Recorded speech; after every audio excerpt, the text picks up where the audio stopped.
go. My name is Tony. I am a current high school teacher at Rogers High School. Before that, for the previous 5 years in the same district, I was a district learning specialist and did a lot of training and so on. So I do a lot of online education, even when I wasn't teaching English to ninth graders. And so I've picked up a couple things that kind of work, and I do want to collect some ideas from you as well as we go forward. So one of the things I want to talk about that I don't know that we have the time for today, but is trying to get every voice in the room. So I like the idea of, especially if it's an established meeting, of starting with some kind of opening conversation or something. What's a TV show you're binging right now? Or if you could live any place in the world, where would you live? And then to be able to go around. And again, with the numbers here and with recording, I don't know if we have that ability to do that, but I like to kind of break the seal on a meeting or something like that to be able to get the voices in the room. And of course, we're not always talking about synchronous learning, so that isn't always going to work well. I'm going to share my screen now, and I'm going to try to keep an eye on the chat as well, but that sometimes ends up being a couple too many things going on at once. But if you have something that you want to ask, definitely just kind of blurt out your name and we can go to that. So I think first is to just think about, what is different. A lot of us have had this experience already of, we did some distance learning. What was the most different about it, and what was really not so different? So obviously a lot of it was really different, but I think the thing that wasn't different is the relationships still really mattered. And I think to some extent we maybe realized that the relationships matter, not necessarily more than we thought, but they maybe matter a lot more in spaces we don't think about very often. And once some of those daily interactions and things were kind of taken away, it's hard to maintain, rebuild. And I think as we look at, well, what if we start again and have to start by building brand new relationships with kids we've never seen before? That's going to be even more of a challenge. The one advantage I think a lot of us had is we knew these kids already. We hopefully had built some relationship value with them already. So we're going to have to really start thinking about it. It's not going to be the same. At the end, we kind of had relationship okay, and then content was the kind of the shaky part. And I think in the fall, it's going to be the content is going to be fine. We're going to know how to teach it, but we're going to probably really struggle to figure out, how do we build community and relationships from the ground up? What do we know from online instructors, and how do they do that, and so on? So just a couple of things that we're going to talk about today. How do we get every student where they can be seen and heard? And that might be a really multimodal approach. You might have 20 different tools in the toolbox for that. And how do we work to their strengths and their interests? How do we acknowledge a shift in how kids interact? And part of that is kind of stirred into it, but I don't think we've talked enough about the fact that there's probably, at least in my experience, 30% of the kids who did better with distance learning, that interacted more with distance learning, that were more comfortable with a lot of the things that we did. And those are 30% of the kids that are quiet in class, that never raise their hand. Those are the kids that in school class doesn't work as well for them. So how do we kind of reconcile that idea that there's probably 30% of the kids that hated distance learning, who are your star kids, who, and even if they're not well behaved, they just thrive on being at school and having attention and getting the ego boosts and things like that. And so we have kind of shifted, maybe a third of our kids had a better experience and a third of our kids had a miserable experience. When we go back to face, where are we going to lose those kids that are like, oh gosh. Now, so some of these things are still going to kind of work if you can work them into digital learning, even if you are face-to-face.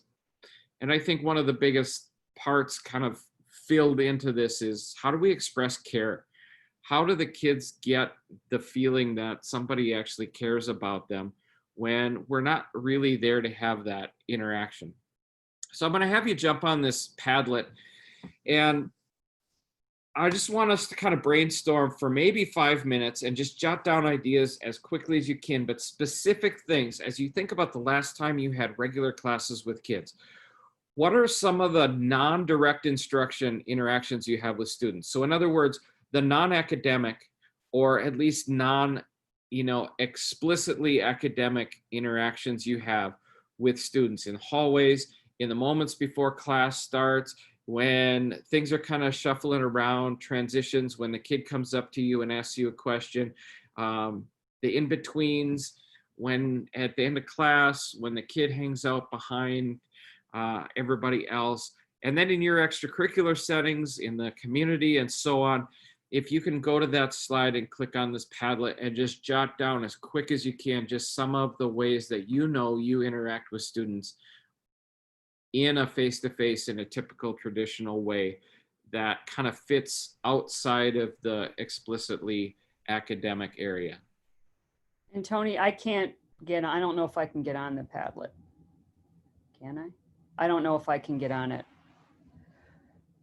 Are you able to, are you in my slideshow?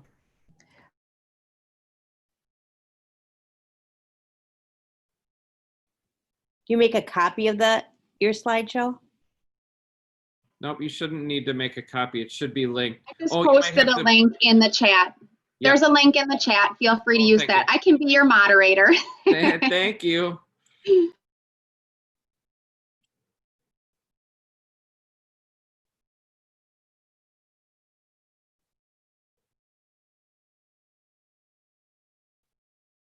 I see things like advisory times.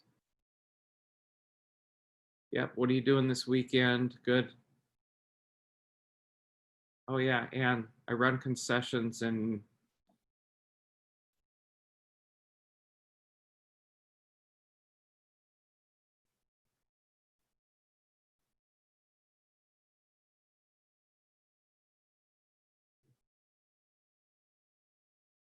keeping the book for girls' basketball games. Running a game club, good. Talking to students during lunch, yeah.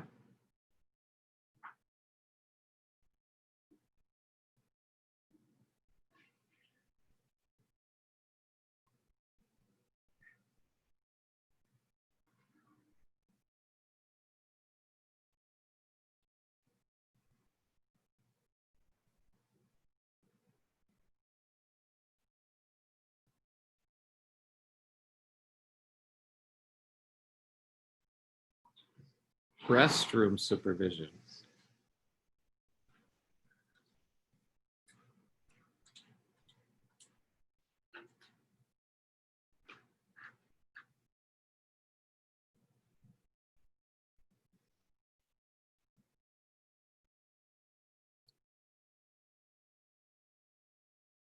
Good, and as a side note, Padlet really is a nice tool for this kind of thing, but it's not the only tool. There's quite a few different ways that you can do the same type of thing. Padlet turned everything to monetized a year or two ago and kind of crushed the souls of a lot of people that liked and used it. They now give you, I think, 6. I tend to have the same 6, and since I'm cheap, I just keep reusing the same ones over and over and over again, clear them and reuse Free version is only 3. Is it only 3 now? Yeah. I think I had 6 or 7 on one account, and I think they didn't ditch them. If you already had 6 or however many you had at the time they went monetized, you got to keep that many. I think so, yep. Yeah. But it is shenanigans. Oh, I'm always late to the game. I know. How expensive is it to have an account? Oh, I don't remember. I haven't looked at it because I kind of lost interest in it. And one of the things that in Schoology, it just allows for kind of the same sort of thing through discussions and so on. So just, And with I Google had a tool Classroom, already for it. yeah. I think with Google Classroom, kids could write on the slides, but I don't know if they can Yep. write on the same slide. I don't You know. should, no, not on the same one probably, but you could Right. do an all open kind of spreadsheet or something that they could all jump in and just find a square and write in. Now there's more than one Yeah. way to do a lot of these things. And maybe Canva has some of that. I heard maybe. I don't know. It could, I don't know, that's another kind of Cadillac LMS that has a lot of bells and whistles that are fixed into things. All right, so that was good to just kind of get our thought into when we started distance learning. I don't think we spent enough kind of headspace in that place. Like, what are we really missing? I think we felt it. If you're like me, if you felt it, like I miss my kids, but I can't put my finger on it because I don't know that I necessarily miss helping them with sentence structure, because I'm still doing that. But there's something I miss about the kids, and I can't think of what it is. But it's the high five at the door. It's the stopping over to a table of the kind of goofy kids that never say a thing in class that talk my ear off when I walk past at lunch. It's all those little interactions. And so part of it is maybe even just brainstorming that out to say, where can I imagine some of these kinds of things? So one of the things that I'm going to start with this year, with or without, but if we're digital, I think it's going to be more important, is I'm going to do a shared slideshow where everybody gets a slide. I'm going to set it up ahead of time and put everybody's name on the top so we don't have that stupid rigmarole where they're all over each other's slides. But for each section, so for first period, second period, I'm going to have them each make a slide. And I'm going to try to get them to put a selfie on it. I'm going to try to have them put certain things and then invite them to stir in some other things about who they are, what they like, some of those things that I might stumble across if I'm walking around and I see them sketching. Oh, hey, that's a pretty nice sketch. Are you in art? You know, what do you like to sketch? Do you sketch anime? Those are the side conversations that you kind of miss out. And I want to make sure that I have at least a starting point for that. And then I also want to communicate to them that I'm going to have your slide up at least at the beginning while I'm trying to get to know you. When I'm looking at your papers or when I'm reading your discussions or something, I want to be able to flip through that slideshow really quick to just remember the whole kid and not just the 2 or 3 poorly written sentences that I'm looking at. So I think that that's a good opportunity. Now, if you wanted to go more granular with this, you could have one specific thing. So it could be, what do you like to do with your free time, and have it only be that. Or it could be, what is your best, and what is your best class, and what is the class you don't like or struggle the most with, and have them each do a slide on that. And since they have to pick something, everybody will equally have something they're good at and something that is, least good. I think that there's a lot of different ways to do that, but having some time, and I think that's one of the keys, especially in the fall, is taking the time to build the relationships first. Even if you don't really get much for content off the ground for a week, maybe 2. The online instructors I work with, they talk about that paying off in spades. You will go faster at the end if you go really slow at the beginning. And I think that that's a really important consideration as you go. I also do a lot of surveys and check-ins. I started the first day of distance learning with just how are you doing? What is going on in your life with this? Is life challenging? And one question I always ask is, how would you describe your life?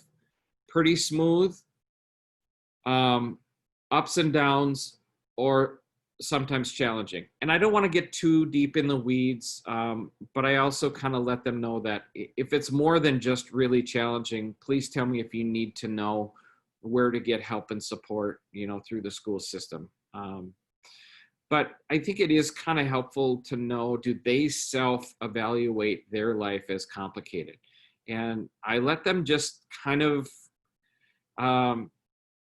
describe that in that way without a whole lot of extra explanation. It could for them just mean that they have a lot of friend drama, or it could just mean for them that that life at home is just really busy and complicated, or that they're always rushing from one game to the next. It doesn't necessarily mean that they have a traumatic home life or anything like that, but how do they self-identify that? But as time goes on, I like to do a check-in about every other Friday, even when I'm face-to-face, for them to tell me maybe stuff that they wouldn't tell me just walking past. And I think that's even more important now, because you're not even walking past anymore. So an opportunity to say, is there anything you'd like me to know? Or is there anything I should know but I don't? I like to ask those questions to at least create that space in case they want it or need it. And going to be honest, 60, 70% of them put, nope, I'm good. And that's great. So that's 60% I really don't have to worry about. And then there's the 30, 40% that'll write something in there and I can follow up with, I hope that gets better, or I'm sorry to hear that you lost your dog, and those are gold. And even if it's 10% or 7%, those are kids that have an opportunity to share something with you. I'm really struggling with this unit and I haven't really said anything. Okay, let's work with that. I hate distance learning. You know what? So do I. What are you finding the most difficult with it? It sparks a conversation of some kind. So I usually take some of this and I follow it with an email, or as I send emails, I work in some of this information that they might be telling me as we go. Discussions and video responses, whether it's Flipgrid or I use Schoology discussions. If you don't use Schoology discussions, there's some other products out there that work.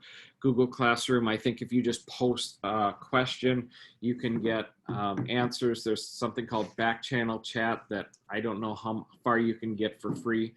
But in some way or another, you need to be able to elicit responses from kids that other kids can see. So I did a bunch of things in our distance learning spring. I think the most popular one by far was show us your pet.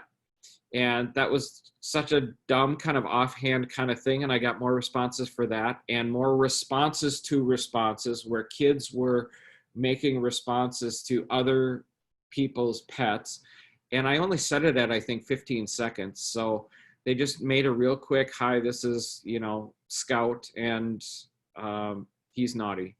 And then that's it. And then the next kid would respond, I used to have a dog like that, but she died. And that, like, real community was happening there almost by accident. But I think that having a discussion of the week, or having a discussion of the day, or having something, maybe if you're going to do synchronous, you know, what is that icebreaker at the beginning? Tell a dumb dad joke, or, you know, what are you looking forward to? What's going on this weekend? Those are the conversations we don't really think about a whole lot when we are face to face. I did some badging. I felt like I needed to get the kids to interact with something other than just trying to jump through the hoop to get the point for the day or whatever.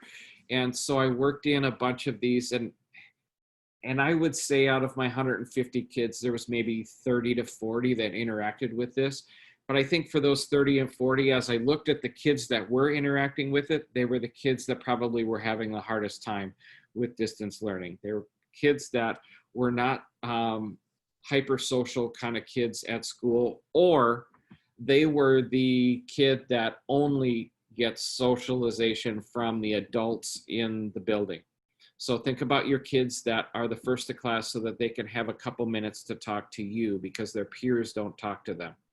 And you are maybe one of the better friends to some of those kids because they just can't connect very well with their peers. And so this was kind of a way for that. And I think I ended up having about 150 badge challenges completed or so. Maybe it's closer to 200. There were some that were more popular than others.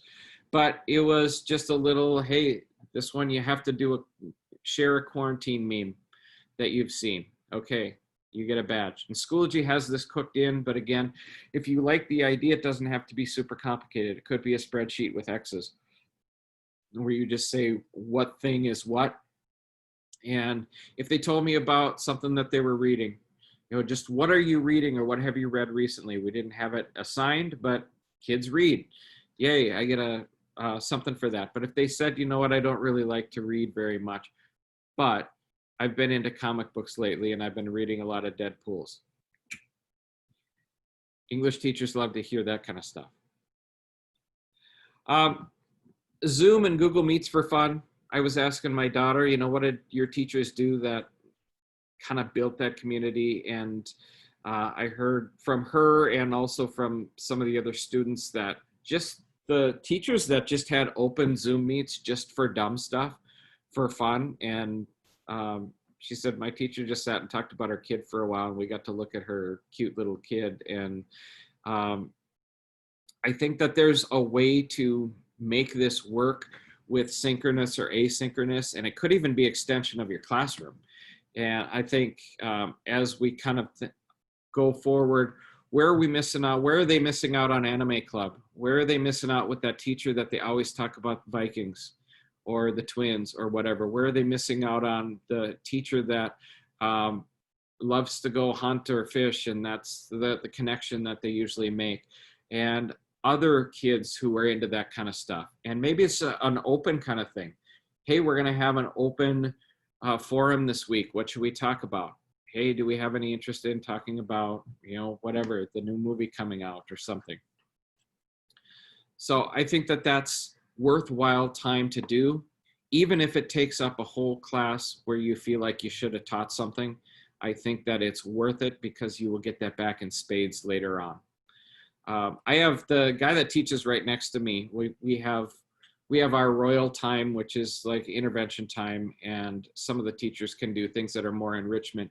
And he has dumb debate day every Friday during his enrichment time, and his room is packed.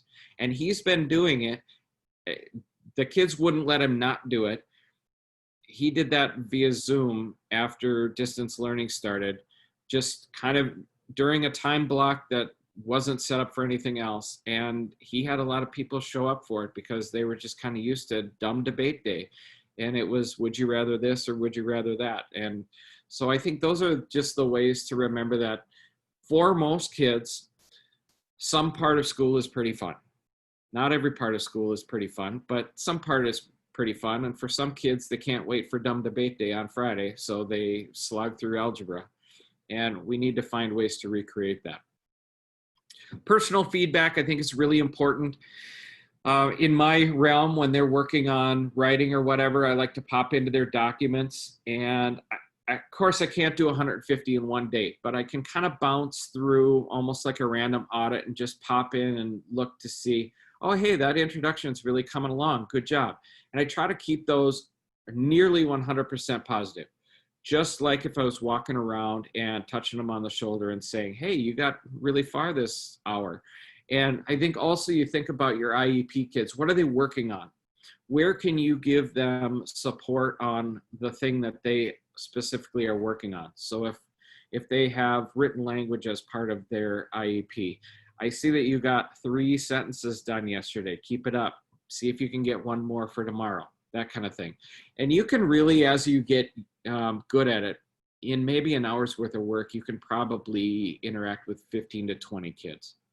So it's not a realistic expectation to hit every kid, but if you do that on a pretty consistent part of your day, you will eventually kind of stir through just about everybody. Same with video conferences. If you schedule it out so that they're popping in and out of the exact same link, so once you see the new head, the other one is kind of finishing out, and then you can have them lined up. You can almost do 1 minute, 2 minute, kind of hot minute check-ins. How's it going? How's life at home? What is it about the project that you're having trouble with? What can I send you for help? What do you need? Okay, it's been great seeing you. I hope to see you again in a couple days. Take care. Look, I see Julie. Julie, I'll be with you in a minute. Tommy, have a great day. See you later. Julie, and yeah, you're going to talk a lot. and you're going to probably lose your voice after about an hour of that, but you can get through a lot of kids in a hot minute. Personal emails, CCing the parents, send them something you saw that they think that you think they would like. I saw that they're making a movie out of the book you've been reading, or hey, did you hear that they're going to cast so and so as whatever, the new Batman? And you'll know that from some of the other things that you've acquired. Collaborative work, of course, I think is something that even face-to-face, we think it only has limited returns. We know it's good, but we know that some kids absolutely hate it. And group projects, as we all know, is just kind of has built-in problems. There's some kids that are really gung-ho about it and other kids that really could care less. So finding ways to do that, I think things like peer appraisal of work, discussion help boards, post a question about the homework, and then if you know an answer it, and then you can be on there too and having those interactions as well. Capturing how a student feels things went after something. So work together on this, but the part you turn in is, how did you feel like it went? Jigsaw style chunked activities, I think can still work pretty well, especially if they can kind of do their thing and still get fair credit for doing their thing. And if there was a piece missing, you can still fill that in. Critical partners, I've done this for years. I learned this in my master's program 10 years ago or something, but I try to match kind of strangers, match up kids that probably don't interact very much. I try to stay away from the best friends and worst enemies, and I get some feedback from them about who that might be. And I connect them up with a critical partner, and we only use this for 1 or 2 tasks. And one of them is peer editing, and one of them is just checking over some homework or something. And it's runs on the idea that sometimes a stranger gives you more honest feedback than your best friend or your worst enemy. A stranger will be closer to the truth. And there's been some neat partnerships that have come out of that. Now, starting from never being able to have them have any kind of conversation, I think I'm going to have to do this a little bit different, and I don't think I can start this right away from the beginning. I think I need to figure out who everybody is and have them do some other things first, and then maybe down the line a little bit when I get a better sense of who's who and how do they work, then I'm going to be able to make some matches. But it's kind of fun being the matchmaker and try to put some kids together. I always hope that someday I'm going to hear that these two ended up getting married because they were critical friends in my 9th grade class. I don't know if I'm holding out forever for that or not, but I like this idea that they will always have that, you were my critical partner back in 9th grade, and maybe you're not somebody I'm going to ever be mean to, or maybe we do have that at least fist bump kind of connection. And then I put down a few things that I did for sneaky stuff. Any quiz or test, I threw in an open-ended question that would just be like, what's your favorite food?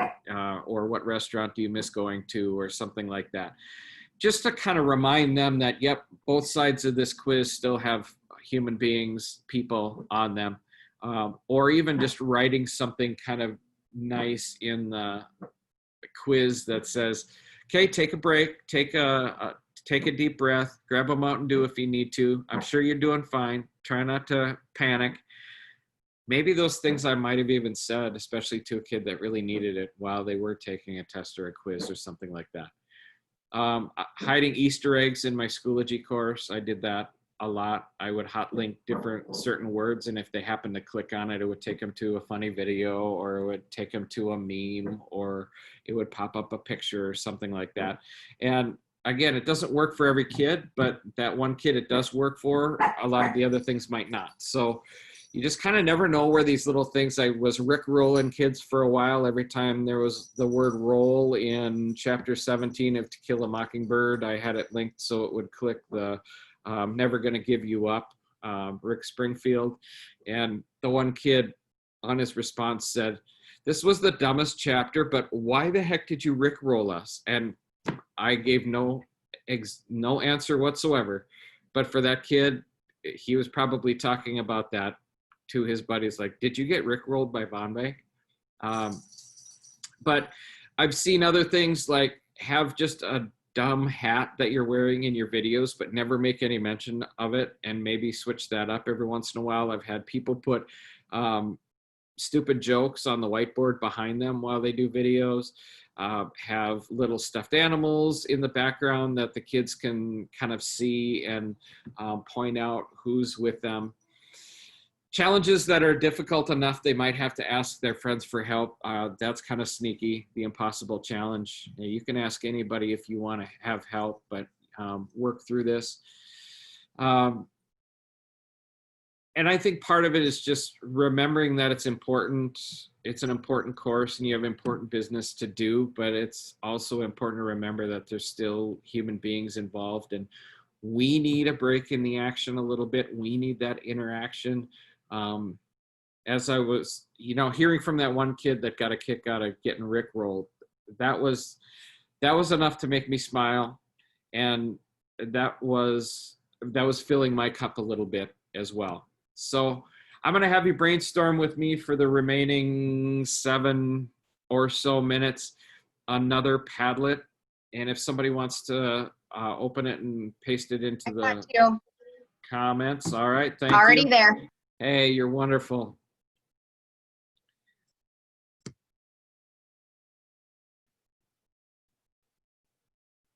Asking you one thing that you have done before and maybe something that you want to try.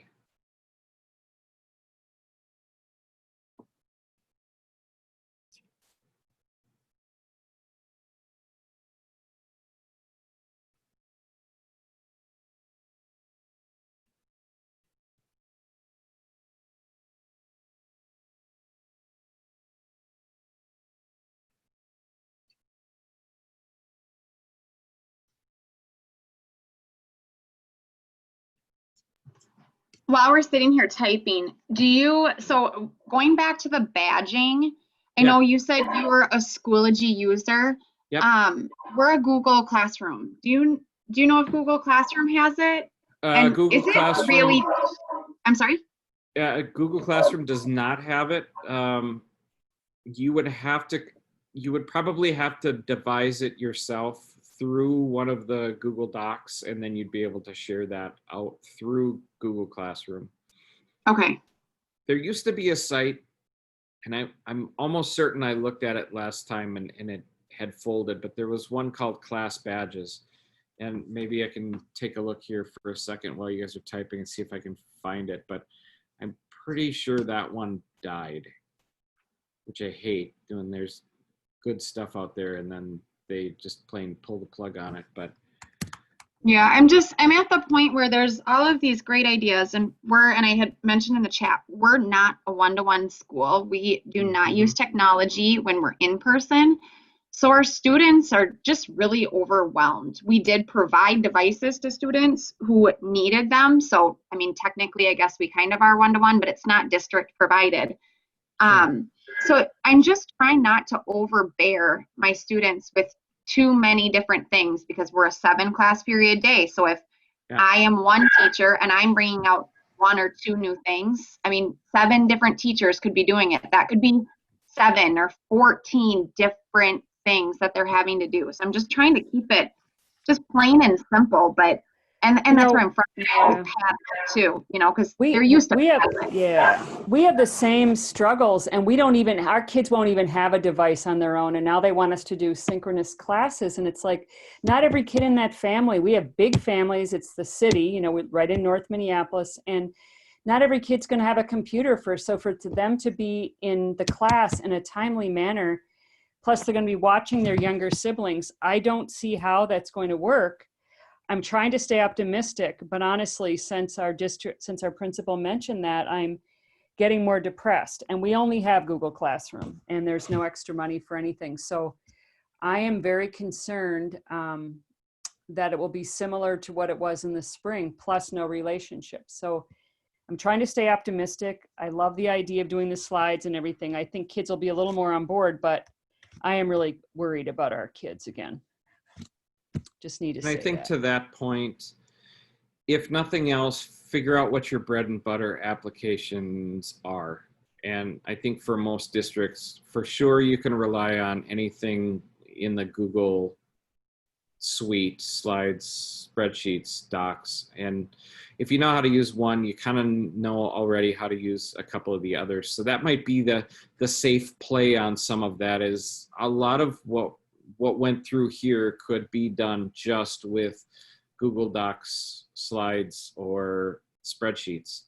It's going to look Right. completely different. It's maybe not going to look the same way as it would in Canvas or Schoology, but I think in the end it's still doable. And I think a lot of it comes with the first time the kids are not going to have any idea what they're looking at, and the second time, then if you do it roughly the same way. The first check-in, I didn't have as many responses as the last check-in when I did the weeklies. So they looked exactly the same, and I reminded them every time I could. And so part of it is just building your procedures, I think. Right. And two, I think, I can't remember who originally brought it up, Jessica or Ann. Jessica. But Jessica, to your point, I think that there is definitely that, where is that breaking point of not overwhelming them?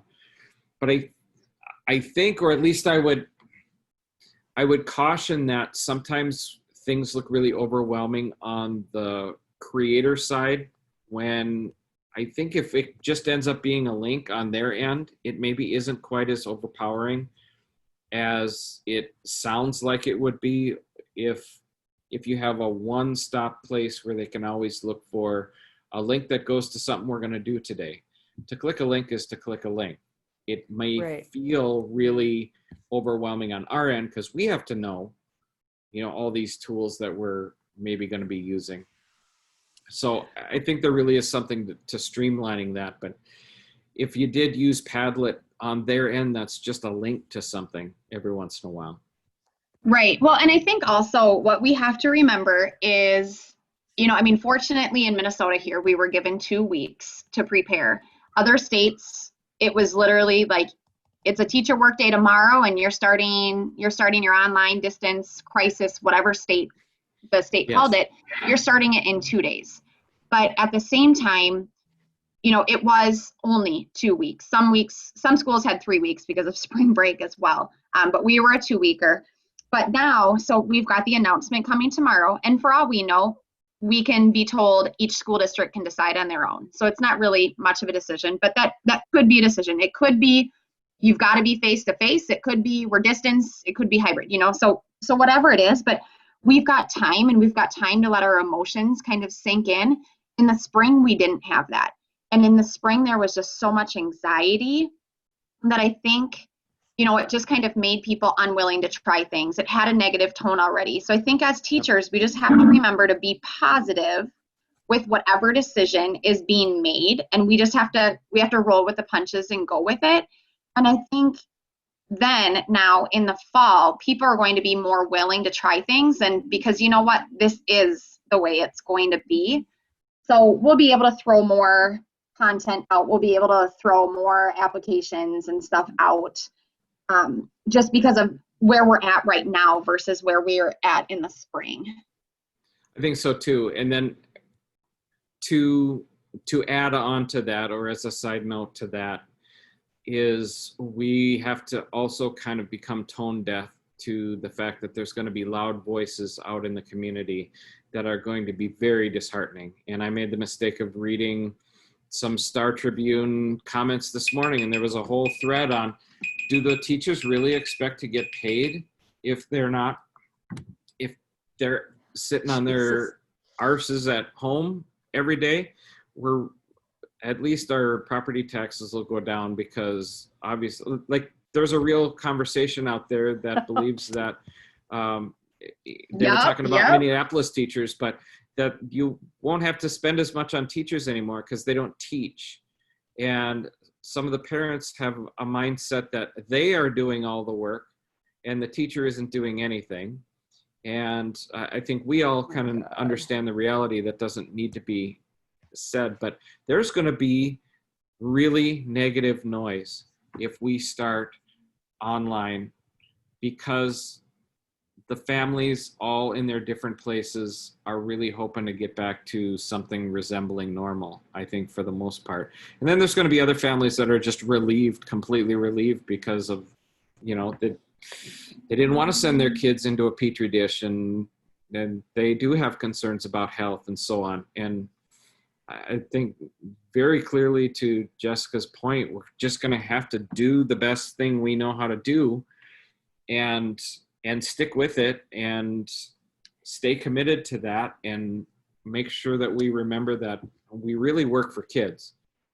We I don't. did that. I mean, I did my best. I worked my heart off. I learned a million things, but I still don't feel like I got the real interaction with kids, which is probably why they want to do it synchronously, so kids are all together. And I'm okay with that.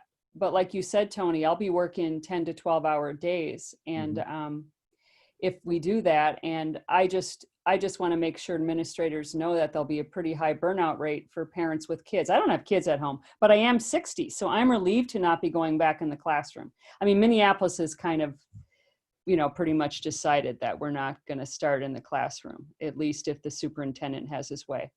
But on the other hand, God, I miss the kids. And we did these drive-bys where we went to their houses, but if we're working the way they want us to work, we won't be able to do any of that either. That was like a highlight, to drive by their houses, wave in caravans. We took photos. I mean, we did everything we could to connect with their kids, but without the technology, with them having spread so thin with all of their things, I don't see how it's going to be that different in the fall if they don't all have a device. I don't know how it's going to be that different in the fall. I just don't. So I'm trying to stay positive. Of course I will. This is my 31st year of teaching, and I always try to improve, but I got to say, and I don't listen to the public. I could care less, but I'm still really concerned about our kids. And you know what? I'll just stay concerned while the pandemic's going on. It's just going to be a different world. So. Well, we are over time, and I thank you very much for popping into this session. If you'd like to have a side conversation, or if you need a tool idea, talk to me, talk to your specialist.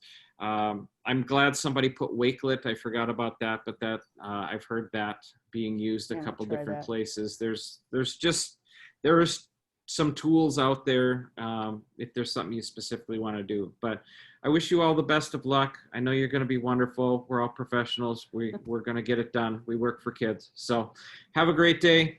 I enjoyed talking with you today. Thank you so much for the people in the chat that interacted, and I wish you well. Thank you. Thanks, Tony. Awesome. Thanks, everybody.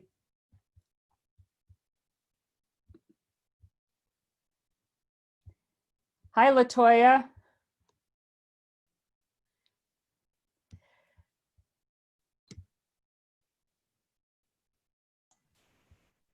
Hi, how are you? I'm stressed out, but I'm good. How are you? I'm well. It's good to see you. Yeah, you too. I saw your name on there today. I'm like, yes.